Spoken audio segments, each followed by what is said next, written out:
Physics class 12th में आज हम यहाँ पर बोर्ड एग्ज़ाम में पूछे गए इम्पॉर्टेंट न्यूमेरिकल सॉल्व करेंगे। तो देखो यहाँ पर हमने पहला न्यूमेरिकल जो लिया है ये आपका प्रत्यावर्ती धारा चैप्टर से लिया गया है जो ट्रांसफार्मर से रिलेटिव है, और ये आपका 3 से 4 बार न्यूमेरिकल पूछा गया है बोर्ड एग्ज़ाम में। तो देखो क्वेश्चन क्या है, कह रहा है एक आदर्श ट्रांसफार्मर की प्राथमिक एवं द्वितीयक कुंडलियों में फेरों की संख्या 1100 एवं 110 है। प्राथमिक कुंडली में सप्लाई वोल्टेज 220 वोल्ट है। यदि द्वितीयक कुंडली से जुड़े यंत्र की प्रतिबाधा 220 ओम हो तो प्राथमिक कुंडली द्वारा ली गई धारा ज्ञात कीजिए। ये आपका लगभग 4 बार क्वेश्चन बोर्ड एग्जाम में पूछा जा चुका है, इम्पॉर्टेंट रहेगा। तो देखो सबसे पहले आप यहाँ पर लिखिए कि आपको इस प्रश्न में क्या दिया है। तो क्वेश्चन को पढ़ेंगे। देखो क्या कह रहा है, एक आदर्श ट्रांसफार्मर की प्राथमिक कुंडली एवं द्वितीयक कुंडलियों में फेरों की संख्या दी है। अब देखो प्राथमिक कुंडली में फेरों की संख्या कितनी है, 1100 है। तो इसको आप लिखेंगे n क्या होता है, फेरों की संख्या होती है, और p का मतलब यहाँ प्राइमरी हो जाएगा, यानी कि प्राथमिक कुंडली हो जाएगा।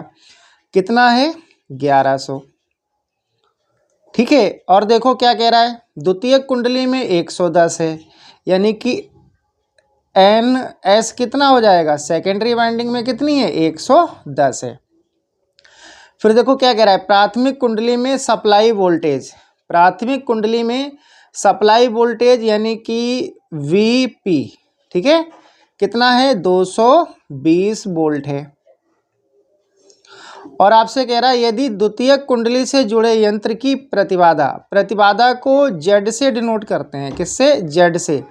कुंडली कौन सी है, द्वितीय है यानी कि सेकेंडरी है, और इसमें कितना है, 220 ओम, 220 ओम प्रतिबाधा है, ठीक है। तो कह रहा है प्राथमिक कुंडली द्वारा ली गई धारा ज्ञात कीजिए, यानी कि इस क्वेश्चन में आपको IP निकलवा रहा है, IP equal to question mark, ठीक है। अब देखो हम लोग इसको सॉल्व करेंगे, अच्छे से समझेंगे।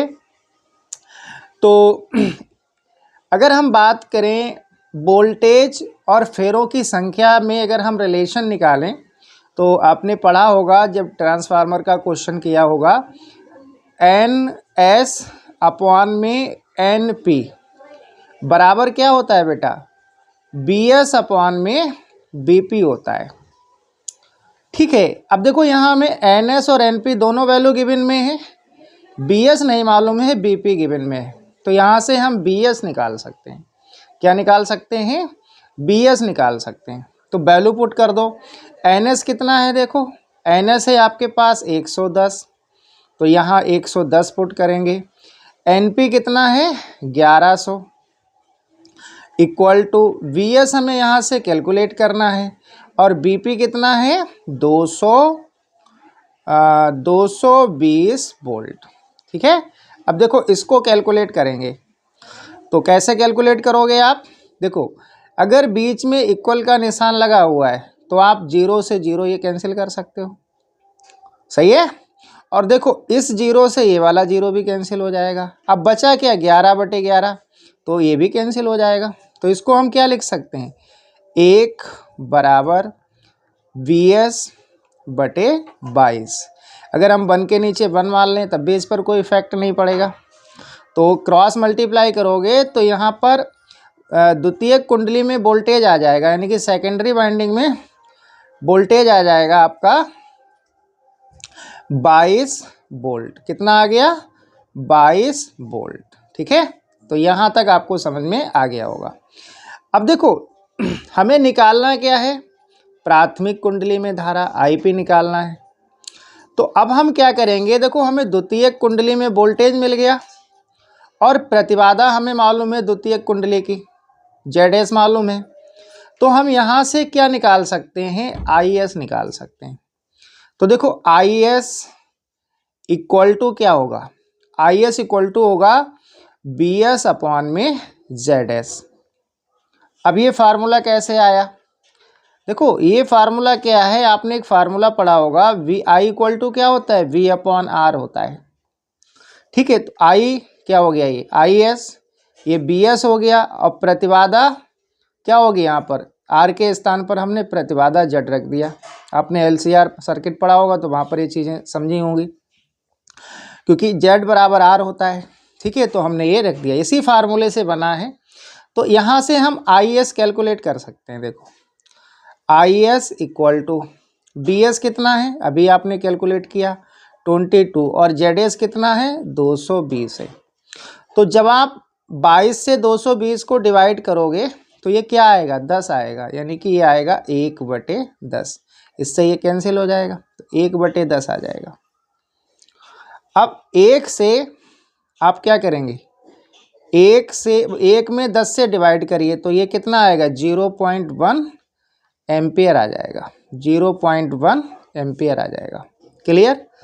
तो सेकेंडरी वाइंडिंग में हमें वोल्टेज भी मिल चुका है, सेकेंडरी वाइंडिंग में हमने धारा भी निकाल ली। अब हमें निकालना क्या है, प्राइमरी वाइंडिंग में धारा निकालनी है। तो यहाँ पर मैं इसको यहाँ पर सॉल्व कर दे रहा हूँ, ठीक है। देखिएगा यहाँ पर समझेंगे। यहाँ लिखिए आप आदर्श ट्रांसफार्मर के लिए, क्वेश्चन ही कह रहा है आदर्श ट्रांसफार्मर है, तो यहाँ लिखिए आप आदर्श ट्रांसफार्मर के लिए, ट्रांसफार्मर